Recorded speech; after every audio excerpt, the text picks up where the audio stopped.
አድዋ ትናንት የህዝቦች አንድነትና ጀግንነት ማመሳከሪያ ነው። ጀግኖች አባቶቻችን ሀገራችን ኢትዮጵያን በኃይል ለመውረር ከመጣው የፋሺስት ጣሊያን ጋር ገጥመው ሉዓላዊነታቸውን አስጠብቀው ነፃ ሀገር ክብሯ ያልተሸራረፈ ኩሩ ሀገር አስረክበውናል። አድዋ ዛሬ ማንነታችን እንዲሁም ደግሞ የኩራታችን ምንጭ ነው። የካቲት 23 የምናከብረው የድል በዓል ኢትዮጵያዊነታችንን የሚያንጸባርቅና ኩራታችንን ደግሞ በወጉ የሚገልጽ ነው። አድዋ የነገው ትውልድ ስንቅ ነው። የነገው ትውልድ ተስፋ። ጥንት አባቶቻችን በአድዋ ተራሮች ላይ ድል ያደረጉበትን ቀጣዩ መጪው ትውልድ ደግሞ አባቶቻችን ያቆዩዋትን ሀገር እኛም እንዲህ እንጠብቃለን ብለው በስንቅነት የሚወስዱት ታላቅ ገድል። በትክክል አድዋ ትናንት ድላችን፣ ዛሬ ኩራታችን፣ ነገ ደግሞ ተስፋችን ነው። እንኳን አደረሳችሁ። እንኳን አብሮ አደረሰን።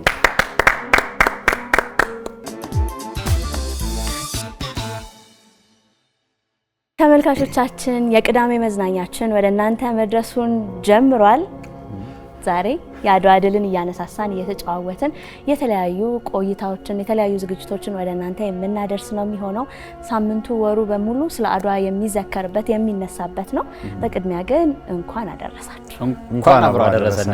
ለትልቁ በነገራችሁ ላይ ራሳችሁን እስቲ ወደ ኋላ ዞር ብላችሁ እዩትና ከ130 ዓመት በፊት ኢትዮጵያ ላይ ኢትዮጵያዊ ሆናችሁ ብትፈጠሩ ኖሮ ትዘምቱ ነበረ?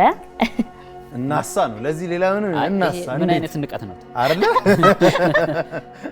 ሰው ሀገር እንዴት ይደራደራል?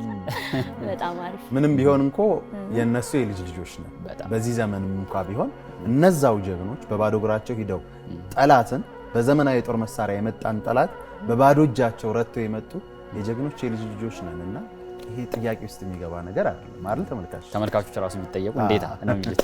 በጣም አሪፍ። አይ እችን ሞራላችሁንና ጀግንነታችሁን ይዛችሁ በነገራችሁ ላይ ማውራት ብቻ አይደለም። አሁንም እኮ ብዙ ጀግንነትን የሚጠይቁ ስራዎች አሉ። ኢትዮጵያ ትፈልጋችኋለችና እንግዲህ ተዘጋጁ። ጀግንነት በጦርነት ብቻ አይደለም። ጀግንነት በብዙ ነገር ይገለጻል። ኢትዮጵያ የምትፈልጋችሁ ቦታ ላይ ጀግናው ናችሁ ትገኛላችሁ እያስባለሁ።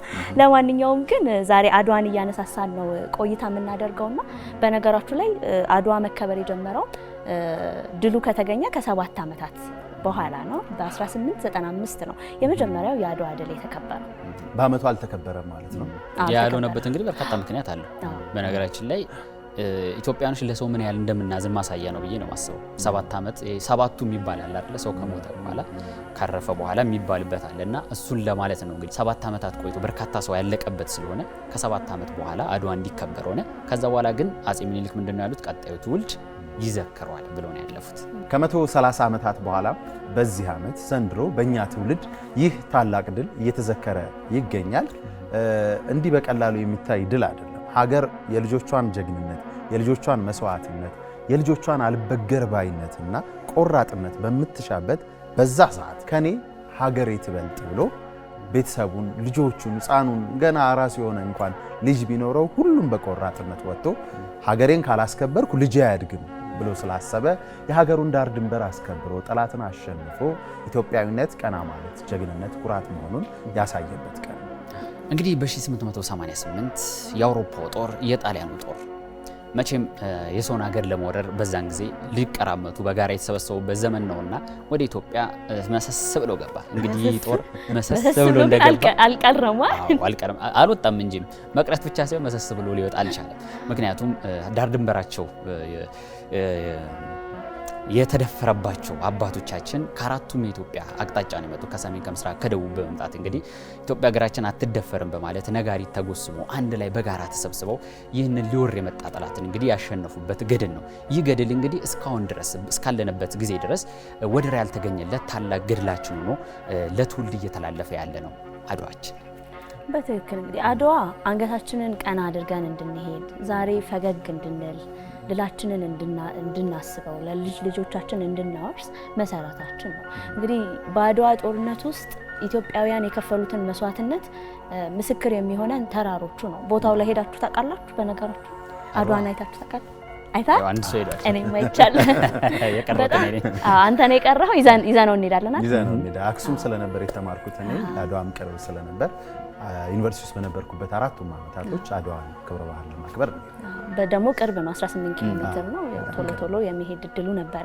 እኔም ሄጄ የማየት እድሉ ነበረኝና የአየር ሁኔታው ከባድ ነው። ተራሮቹ እንኳን በእግር አሁን እንኳን በመኪና አካባቢው ላይ ሂድ ቢባል ከባድ ነው። ያን ጊዜ እንግዲህ መንገድም አልነበረም። አሁን እንኳን አስፋልት ተሰርቷል አይደል?